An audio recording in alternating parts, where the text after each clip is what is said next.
बिस्मिल्लाहिर्रहमानिर्रहीम। अस्सलामुअलैकुम। इल्म की बात देखने वालों को राव कमर रिजवान नई वीडियो में खुश आमदीद कहता है। दोस्तों, जूं कयामत करीब आ रही है, लड़ाई और दुश्मनी के अंदाज भी बदल रहे हैं। कभी नंबरदारी, चौधराहट, हवेली और वोट की बुनियाद पर दुश्मनी होती थी, मगर आज का मुसलमान अखलाकी लिहाज से इस कदर कमजोर हो चुका है कि मुआशरे में मौजूद दुश्मनियों की वजूहात सुनकर सरशर्म से झुक जाता है। आजकल लोग अपने किसी दुश्मन को ज़ेर करने के लिए तावीज़ गंडों का इस्तेमाल करते हैं, काले जादू का इस्तेमाल करते हैं। याद रखें, ये एक ऐसी सोच और अमल है जो बराह रास्त खुदाए बुजुर्ग व बरतर से टक्कर लेने के मुतरादिफ है। ज़हनी पस्ती, घर के माहौल की बेबरकती, टीवी ड्रामों और फिल्मों में देखे जाने वाले मनाज़र हमारी औलादों की जड़ें खोखले करने में बुनियादी किरदार हैं। इस सारी सूरत हाल में यकीनन हमें अपनी जानो माल की हिफाजत की जरूरत होती है।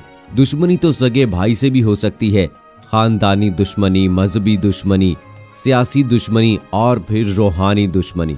बहरहाल अल्लाह ताला से खैर तलब की जानी चाहिए। जो आपका बुरा चाहे उसकी भलाई की दुआ करें कि अल्लाह उसे हिदायत अता करे।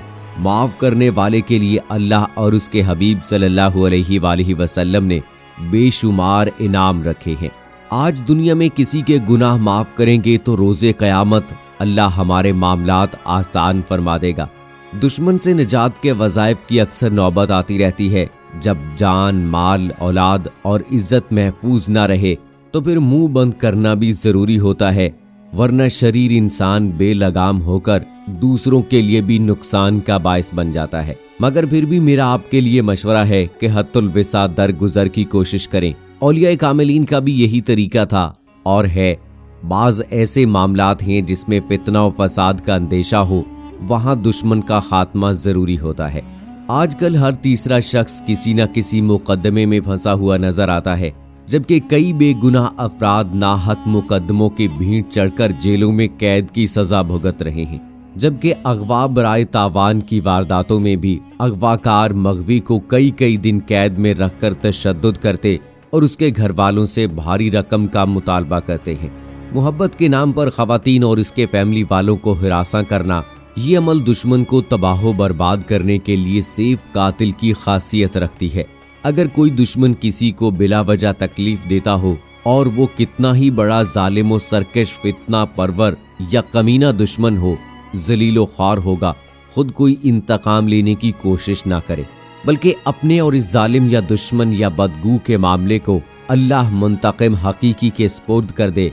क्योंकि हम जो बदला लेंगे वो छोटा और मामूली हो सकता है और नजर आ सकता है, लेकिन अल्लाह जब बदला लेगा तो वो नजर ना आने वाला ऐसा बदला होगा जिसकी हम तवक्को भी नहीं कर सकते, हमारे अंदाजे और कयास से कहीं ज्यादा बढ़कर होगा। अगर आप या आपका कोई अजीज दोस्त इस तरह के किसी मसले से दो चार है तो आज की वीडियो में हम आपको एक ऐसा वजीफा बताने जा रहे हैं जिससे कि आप अपने दुश्मन को जलीलो रुस्वा कर सकते हैं, उसको ज़ेर कर सकते हैं। सो इस बारे में मुकम्मल जानकारी के लिए हमारी इस वीडियो को आखिर तक ज़रूर देखिएगा। और अगर आपने अभी तक हमारा चैनल इल्म की बात सब्सक्राइब नहीं किया है तो अभी सब्सक्राइब करें और साथ में बेल आइकॉन को ज़रूर प्रेस करें ताकि लेटेस्ट अपलोड होने वाली हमारी वीडियोज़ का नोटिफिकेशन आपको बर वक्त मिलता रहे। दोस्तों, आजकल के नफ्सा नफसी के आलम में तमाम लोग अपनी अपनी जिंदगी में मगन और मसरूफ हैं। अपने जाती फायदे के लिए किसी को भी नुकसान पहुंचाने में देर नहीं करते हैं।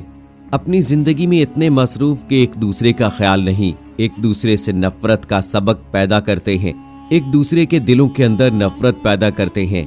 छोटी सी ये जिंदगी है, इसे प्यार मोहब्बत से गुजार लीजिए, अपने दिलों के अंदर से नफरतों को खत्म कर दीजिए, जिंदगी आसानी से और सही से गुजरेगी। लेकिन दोस्तों, आजकल की मौजूदा सूरत हाल के पेश नज़र जहां पर अक्सर लोग ये कहते नजर आते हैं कि मेरा कारोबार बंद करवा दिया है किसी ने, कारोबार की बंदिश करवा दी है किसी ने अपनी ये हाजत पेश की कि उसका रिश्ता नहीं हो रहा है, किसी ने कहा कि मुझे जिस्मानी तौर पर नुकसान पहुंचाने के लिए, मेरी जान लेने के लिए तावीज़ करवाए गए, इस किस्म की जो बातें की जाती हैं।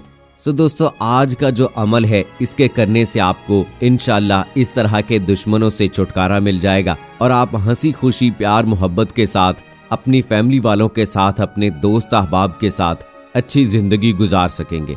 दोस्तों, ये अमल बहुत ही आसान है अमल का तरीका कुछ इस तरह से है। रोजाना सुबह फजर की नमाज के बाद थोड़ा सा आटा, नमक, पानी और चीनी लें और इस पर फिर ये अमल पढ़कर दम कर दें और फिर इन चीजों को बाकी सब चीजों में मिला दें, यानी आटे को आटे में, चीनी को चीनी में, पानी को पानी में। ऐसे ही रोजाना सब में से थोड़ा थोड़ा लें और पढ़ने के बाद वापस मिक्स कर दें ताकि हर कोई इसको इस्तेमाल कर सके। जैसे जैसे इसको इस्तेमाल करेंगे, एक तो तबीयत के अंदर से चिड़चिड़ापन खत्म हो जाएगा, अगर कोई जिस्मानी मर्ज भी लाहक हो तो वो भी इंशाल्लाह दूर हो जाएगी और आपका घर अमन सुकून का गहवारा बन जाएगा। अमल का तरीका कुछ इस तरह से है कि अव्वल व आखिर आपने 21 मरतबा दरूद इब्राहीमी पढ़ना है, 1 मरतबा सूरह यासीन पढ़ें, 41 मरतबा सूरह फातिहा पढ़ें, इसी तरह 21 मरतबा सूरह इखलास पढ़ें और 1125 मरतबा या वदूदो पढ़ें। इस अमल को पढ़ने के बाद दम कर लें और तमाम अशिया को वापस मिक्स कर दें। ये अमल सब लोग कर सकते हैं और याद रखिए, वजीफा कबूल ना होने की वजह अल्लाह से दूरी यानी वाजबात का ख्याल ना रखना, यानी नमाज रोज़ा वगैरह की पाबंदी ना करना, हलालो हराम का ख्याल ना करना, म्यूजिक सुनना, गाने सुनना, फहश फिल्में देखना, झूठ बोलना, ग़ीबत करना। तो इन आदात को छोड़कर जब आप अल्लाह ताला का कुर्ब हासिल करेंगे, अल्लाह ताला के अहकामात के मुताबिक ज़िंदगी गुजारेंगे, तो इंशाअल्लाह इस वजीफे से आपके तमाम मुश्किलात हल हो जाएंगी, आपके तमाम परेशानियां दूर हो जाएंगी और आपस में जो रंजिशें हैं, एक दूसरे के साथ कदूरतें हैं, इंशाअल्लाह वो भी ख़त्म हो जाएंगी। आपके घर का सुकून जो है वो भी वापस आ जाएगा, आपके घर में, आपकी रोज़ी में बरकत हो जाएगी, आपस में रहने वालों में प्यार मोहब्बत बढ़ेगा और ख़ास तौर पर जो सब लोग नफ्सा नफ्सी के आलम में अपनी अपनी ज़िंदगी में मसरूफ़ हैं, एक दूसरे के पास वक्त नहीं है किसी के पास बैठने के लिए, तो इससे प्यार मोहब्बत बांटेंगे, मिलजुल कर रहेंगे, हंसी खुशी पुरसुकून और अच्छी ज़िंदगी गुजारेंगे और अपने उस दुश्मन को ज़ेर करने में कामयाब हो जाएंगे जो कि आपको नुकसान पहुंचाना चाहता है, जो कि आपका दुश्मन है, चाहे वो आपके पास है या आपके दूर है, जो आपको किसी भी अमल से, हसद से नुकसान पहुंचाना चाहता है। ये अमल करने से इंशाअल्लाह आपको ज़रूर फ़ायदा होगा और आपकी ज़िंदगी के अंदर तमाम वो खुशियाँ लौट आएंगी जिन्हें आप वापस लाना चाहते हैं। बहन भाइयों का प्यार, माँ बाप की मोहब्बत, औलाद की मोहब्बत आपके दिलों में पैदा हो जाएगी और इंशाअल्लाह इसके ज़रिए से आपकी तमाम तर मुश्किलात हल हो जाएंगी। अल्लाह ताला की इबादत करते रहें, तिलावत कुरान पाक और नमाज को बाकायदगी से अदा करें, तमाम उन कामों से बचे रहें जिनसे अल्लाह ताला ने मना फरमाया है और तमाम वो काम करें जिनकी अल्लाह ताला ने इजाज़त दी है और अल्लाह ताला ने और नबी करीम सल्लल्लाहु अलैहि वसल्लम ने हमें हुक्म दिया है। और दोस्तों, आपसे ये भी गुजारिश है कि ऐसे तमाम तौर तरीकों से दूर रहें जो कि गैर शरई तरीके से इख्तियार करके दुश्मन से बचाव के लिए किए जाते हैं, जैसा कि किसी आमल वगैरह से कोई ऐसा तावीज़ या कोई ऐसा जादू करवाना कि दुश्मन को जिसे नुकसान पहुंचाया जा सके। जैसा कि अमूमन हमें रोज़मर्रा ज़िंदगी में ऐसे बहुत सारे मसाइल देखने को मिलते हैं जिसमें ख़वातीन अपने शौहरों के हवाले से, शौहर अपनी ख़वातीन अपनी बीवियों के हवाले से, इसके अलावा सास बहू के हवाले से, अपनी औलाद के हवाले से, और इसके अलावा बहुत सारे ऐसे रिश्ते हैं जिनके दरमियान कदूरतें हैं, नफरतें हैं, भाई भाई की ज़मीन हथियाने के लिए या फिर भाई अपनी बहनों की ज़मीन पर कब्जा करने के लिए इस किस्म के गैर शरई तरीके और गैर इस्लामी तरीके इख्तियार करवाते हैं कि किसी आमल बाबा के पास जाकर उनसे तावीज़ गंडे करवाते हैं। तो ऐसा करना बिल्कुल भी दुरुस्त नहीं है, ये गैर इस्लामी और गैर शरई तरीका है।